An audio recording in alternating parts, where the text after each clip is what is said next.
Hello mga ka-Mars! Welcome to my short vlog. Nandito po tayo ngayon sa Hagimik Swimming Pool. Kaya tara, samahan nyo kami sa aming paglalakbay.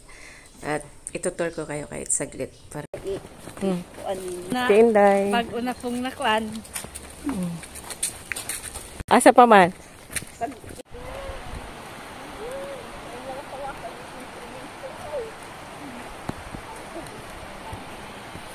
Mula sa taas, ganyan po yung makikita nyo.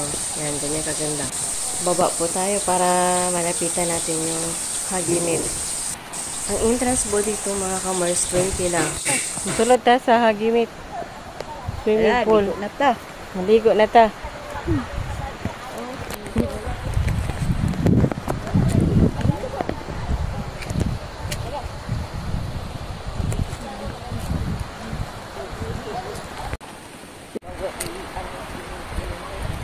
Wala, flowing na.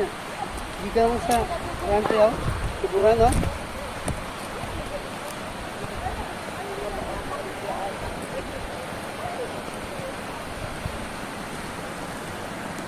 Pwede. Libre mga gwapo, Day? Day, libre mga gwapo? Tagpila, tag 20.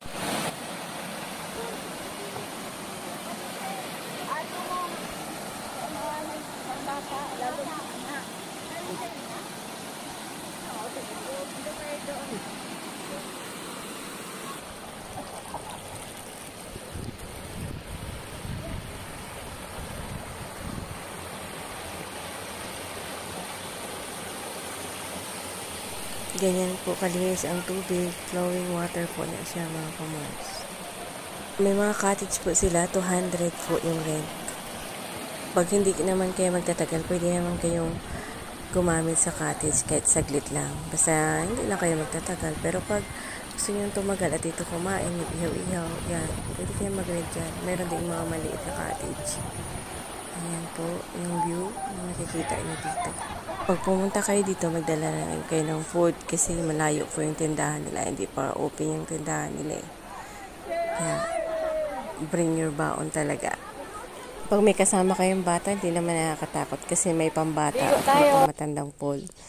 Ayan. Pag gusto kayong pumunta dito na kayo lang, dapat i-timing nyo na regular day or Monday, Tuesday. Wag lang yung Sabado, Linggo kasi ang daming tao dito. Talagang puno to. Kung mahilig kayo ng maanghang, ayan, ang daming sili silang tanim. Talagang nakaka-relax po dito yung lugar. Tingnan nyo naman mga ka-Mars. Diba?